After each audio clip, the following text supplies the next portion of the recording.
ఒక 2 ప్రాబ్లమ్స్ చూద్దాము. ఐఐటి G24లో ఇచ్చింది కరెంట్ ఎలక్ట్రిసిటీ నుంచి. ఇక్కడ ఏంటంటే ఫస్ట్ క్వశ్చన్ చూడండి. The reading in the ideal voltmeter shown in the figure given in the circuit. ఇది voltmeter. So voltmeter having high resistance, internal resistance, కాబట్టి current వెళ్దు. ఇవన్నీ చూసుకోండి. ఇవన్నీ సెల్స్ చూస్తున్నప్పుడు దీని కరెంట్ ఇటు ఫ్లో అవుద్ది, ఎందుకంటే యూనివర్సల్ డైరెక్షన్. దీని కరెంట్ కూడా ఇటే ఫ్లో అవుద్ది. ఇది పాజిటివ్ ప్లేట్ కాబట్టి ఇటే ఫ్లో అవుద్ది, ఇటే ఫ్లో అవుద్ది, ఇటే ఫ్లో అవుద్ది, ఇటే ఫ్లో అవుద్ది, ఇటే ఫ్లో అవుద్ది. సో అన్ని వోల్ట్ మీటర్లోని కరెంటు ఇటే పంప్ చేయబడతాయి కాబట్టి వీటన్నిటిని కలిపి ఒక ఈక్వలెంట్ సర్క్యూట్ కింద ఇవ్వచ్చు. తర్వాత ఇంటర్నల్ రెసిస్టెన్స్ని ఇలా పెట్టచ్చు. ఈ రెండు టెర్మినల్ మధ్యలో వోల్టేజ్ కావాలి మనకి. ఇది 5 volts 0.2, ఇది 0.2 కాదు. ఇవన్నీ సిరీస్లో ఉన్నాయి కదా రెసిస్టెన్స్లు. ఎన్ని రెసిస్టెన్స్లు? 1 2 3 4 5 6 7 అంటే 14 ఓం, 1.4 ఓం. ఇదేమో 35 volts. ఇప్పుడు దీని కరెంట్ ఎలా ఫ్లో అవుతుంది, దీని కరెంట్ ఇటు ఫ్లో అవుతుంది. సో ఈ రెండు కరెంట్లు యాడ్ అవుతున్నాయి కాబట్టి ఈ వోల్టేజ్ రెండు యాడ్ చేస్తాం. ఎంత? Total voltage is 40 volts. Total resistance is 1.6 ohms. Then current flow in this circuit is V by R, 40 by 1.6, 400 by 16, that is 25 amperes. So 25 amperes flow అవుతుంది. ఇలాగా మనకు కావాల్సింది ఏంటంటే ఈ టెర్మినల్కి క్రాస్గా వోల్టేజ్ ఎంత. సో ఎంత అంటే ఈ డ్రాప్ ఇది ఇలా మనం పెట్టామంటే ఇది పాజిటివ్ నెగిటివ్ అనుకుందాం. ఈ బ్యాటరీ యొక్క పాజిటివ్ టెర్మినల్ ఇటు పక్కే ఉంది. సో కాబట్టి ఇది పాజిటివ్. తర్వాత కరెంట్ ఎలా ఫ్లో అవుతుంది? ఇలా ఫ్లో అవుతుందంటే వోల్టేజ్ డ్రాప్ ఇక్కడ పాజిటివ్ నెగిటివ్. హయ్యర్ పొటెన్షియల్ ఇది, సో లోవర్ పొటెన్షియల్ ఇది. సో ఈ రెండు చూడండి, ఇది పాజిటివ్ నెగిటివ్. అంటే టగటగా స్పీడ్ చెప్తున్నాను కాబట్టి కొంచెం లేట్ అవుతుంది. ఇది పాజిటివ్ నెగిటివ్, ఇక్కడ డ్రాప్ పాజిటివ్ నెగిటివ్. దీని సైన్ ఇలా ఉంది, దీని సైన్ ఇలా ఉంది కాబట్టి సో ఈ వోల్టేజ్ మనకు కావాలంటే ఇది ప్లస్ మైనస్ తీసుకున్నాం అనుకుంటే ఇది పాజిటివ్, ఈ టెర్మినల్ వైపు ఇది నెగిటివ్ కాబట్టి ఈ వోల్టేజ్ మైనస్ ఈ voltage drop, that is V equal to 5 minus 0.2 into current 25. This becomes 5. So 5 minus 5, 0. This is the option. Okay. So ఇలా క్విక్గా చేయొచ్చు, పెద్ద కష్టం కూడా లేదు. సో ఖచ్చితంగా 3 marks 4 marks ఒక క్వశ్చన్ వచ్చేసినట్టే. ఇక్కడ చూడండి, ఏ galvanometer has a resistance of 5 ohms and it allows a maximum current of 5 milliampere. It can be connected into voltmeter to measure up to 100 volts by connecting in series a resistance of resistor of resistance. How much అని అర్థం. Galvanometer అంటే ఏంటో మీకు first తెలియాలి. Galvanometer అంటే it indicates something అంతే. అంటే deflecting instrument. ఇప్పుడు యాక్చువల్గా ఏదైనా కరెంట్ ఫ్లో అయితే ఆ మీటర్ గుండా ఈ నీడిల్ డిఫ్లెక్ట్ అవుతుంది. ఎప్పుడైతే డిఫ్లెక్ట్ అయిందో ఇక్కడ మనం ఒక స్కేల్ ఏర్పాటు చేసుకుంటే అది ఇక్కడ నుంచి ఫస్ట్ ఇది 0 అనుకో, ఇక్కడ నుంచి ఇక్కడికి వస్తే ఎంత వోల్టేజ్, ఎంత డిఫ్లెక్ట్ అయిందని. దేర్ ఆర్ డిఫరెంట్ మీటర్స్ ఉన్నాయి.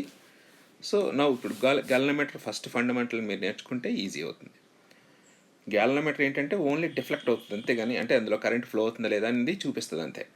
సో దాన్ని ఏంటంటే మనం వోల్ట్ మీటర్కైనా కనెక్ట్ చేయొచ్చు, లేకపోతే కన్వర్ట్ చేయొచ్చు, లేకపోతే యామీటర్కైనా కన్వర్ట్ చేయొచ్చు. వోల్ట్ మీటర్గా అయితే సిరీస్లో రెసిస్టెన్స్ పెడతాము. ఈ గ్యాలనోమీటర్కి ఇది గ్యాలనోమీటర్ అనుకోండి.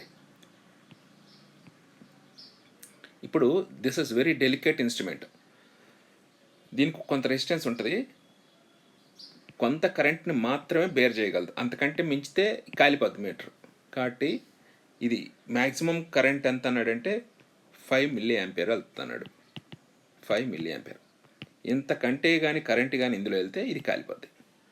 తర్వాత ఇంటర్నల్ రెసిస్టెన్స్ ఎంత అన్నాడు? 50 ఓమ్స్. So 50 Ohm's. ఈ ఇన్స్ట్రుమెంట్ని, ఇది గ్యాలనోమీటరు, ఈ ఇన్స్ట్రుమెంట్ని ఎయిదర్ వోల్ట్ మీటర్ కైనా కన్వర్ట్ చేయొచ్చు, లేకపోతే యామీటర్ కైనా కన్వర్ట్ చేయొచ్చు. వోల్ట్ మీటర్కి అయితే ఈ గ్యాలనోమీటర్కి సిరీస్లో రెసిస్టెన్స్ పెడతాం. ఇది వోల్ట్ మీటర్ అయింది, అంటే దీని స్కేల్ పెంచుతున్నట్టు. యామీటర్ అయితే డైవర్టర్ పెడతాం, అంటే షంట్ పెడతాం. అంటే కరెంట్ని కొలవాలంటే సపోజ్ 5 మిల్లీ యాంపియర్ కంటే ఎక్కువ ఫ్లో అయితే ఇది కాలిపోద్ది. సో 5 మిల్లీ యాంపియర్ కంటే ఎక్కువ వెళ్తే కాలిపోద్ది. కాబట్టి సపోజ్ 10 యాంపియర్స్ని ఫ్లో మెజర్ చేయాలనుకో, అది ఫ్లో అయితే ఇది కాలిపోద్ది. కాబట్టి డైవర్ట్ పెట్టి ఇలా పంపిస్తాం.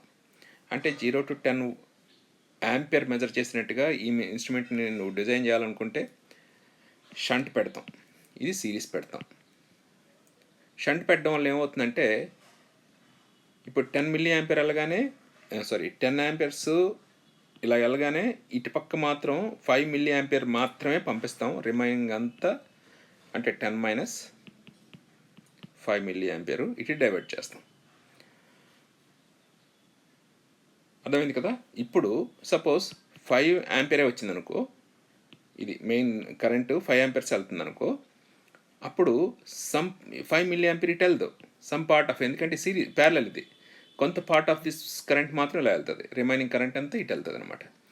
సో 5 యాంపియర్కి ఇది ఎంత డిఫ్లెక్ట్ అయిందో అక్కడ స్కేలింగ్ పెడతాం. ఇది 5 యాంపియర్ అని, ఇది 10 యాంపియర్ అని పెడతాం. స్కేల్ కూడా depending on the method of deflection నువ్వు వాడేదాన్ని బట్టి డిపెండ్ అవుద్ది. అదంతా ఒక కొంచెం వేరే సబ్జెక్టు. సో 5 యాంపియర్స్ అయితే నీడ్లు ఎక్కడికి వస్తుంది, సపోజ్ ఇది 2, 3 అలా 1, ఇది 4 అలా అనుకుంటే ఎక్కడికి వచ్చింది అంటే ఇందులో 3 యాంపియర్ వెళ్తుంది. బట్ ఆ 3 యాంపియర్లో కొంత రేషియో మాత్రం ఈ యామీటర్లోంచి కరెంట్ వెళ్తుంది, గ్యాలనోమీటర్లోంచి కరెంట్ వెళ్తుంది, రిమైనింగ్ అంతా డైవర్ట్ అవుతుంది. ఇప్పుడు ఇచ్చిన క్వశ్చన్కి వెళ్దాం.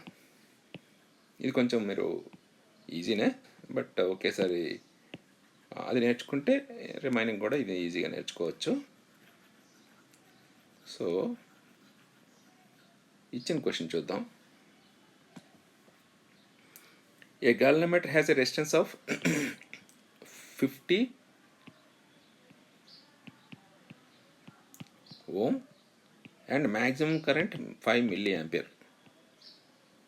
ఇది సమ్ రెసిస్టెన్స్ ఆర్ కనెక్ట్ చేసాము, దీన్ని ఒక వోల్ట్ మీటర్ కింద కన్వర్ట్ చేసాం.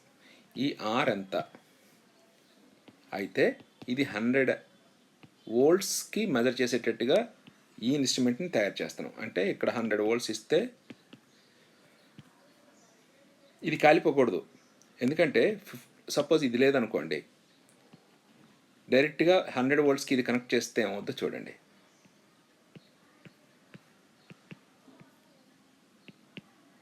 $100 ఇదేమో దీని ఇంటర్నల్ రెసిస్టెన్స్ 50, ఇది 5 మిల్లీ యాంపియర్ కంటే ఎక్కువ వెళ్ళిందంటే కాలిపోద్ది ఇన్స్ట్రుమెంట్. ఇది దీని లిమిట్, దీని కెపాసిటీ, అంతకంటే బరువును మోయలేదని అంట. అయితే డైరెక్ట్గా కానీ నువ్వు కనెక్ట్ చేస్తే ఏమవుద్దో చూడండి, ఎంత కరెంట్ ఫ్లో అవుద్దో చూడండి. ఇది 2 యాంపియర్స్ ఫ్లో అవుద్ది. 2 యాంపియర్స్ ఫ్లో అయితే ఇదేమవుద్ది, ఇమ్మీడియట్గా కాలిపోద్ది. కాబట్టి అయితే ఇది ఎంత వోల్టేజ్ వరకు మెజర్ చేయగలదంటే, ఇది this galvanometer it self what is the maximum voltage it can measure అంటే 50 into 5 milli ampere. So 250 milli volt, ఇది ఓమ్స్ కదా. సో 250 మిల్లీ వోల్ట్ కంటే ఎక్కువ మెజర్ చేయలేదు.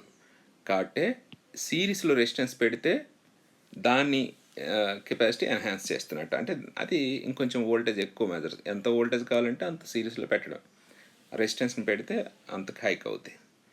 దీన్ని ఇక్కడ గీస్తాను, ఇది రెసిస్టెన్సే కానీ ఆర్జీ అంటాం, ఆర్ సిరీస్, ఇది 100 వోల్ట్స్. ఇప్పుడు ఇందులోంచి కరెంటు మ్యాక్సిమం ఎంత వెళ్ళకూడదు, 50 ohms. ఇక్కడ చూడండి, ఈ రెండు సిరీస్లో ఉన్నాయి. ఈ రెండు సిరీస్లో ఉన్నప్పుడు ఈ voltage will drop across this one and this one. ఇక్కడ ఎంత డ్రాప్ అవుతుంది, ఇందాక చూసాం 5 into 5 milli, 50 into 5 milli, that is 250 milli volt, that is 0.25 volts. ఇక్కడ 0.25 volts డ్రాప్ అయితే మరి ఇక్కడ ఎంత డ్రాప్ అవుద్ది, 100 minus 0.25, that is the voltage drop across this one. అయితే ఇక్కడ వోల్టేజ్ డ్రాప్ ఎంత ఉండదు, ఆర్ సిరీస్ ఇంటూ సిరీస్లో కరెంట్ ఈక్వల్ కాబట్టి is 100 minus 0.25. So this is 99.75. R series is 99.75 divided by 5 into 10 power minus 3. That is 99750 by 5. 19 5 ఒకట్ల ఇది 545 47 545 250. So 9950 ohms resistance must be connected in series with the galvanometer. Then now this becomes voltmeter, our voltmeter, for measuring up to 100 volts, up to 100 volts. So ఇలా మీరు check చేసుకోవాలి, check చేసుకుంటేనే కుదురుతుంది. ఇది స్పీడ్గా చేయొచ్చు, ఎక్స్ప్లెయిన్ చేశాను కాబట్టి కొంచెం time taking, but you can do it quick and quickly.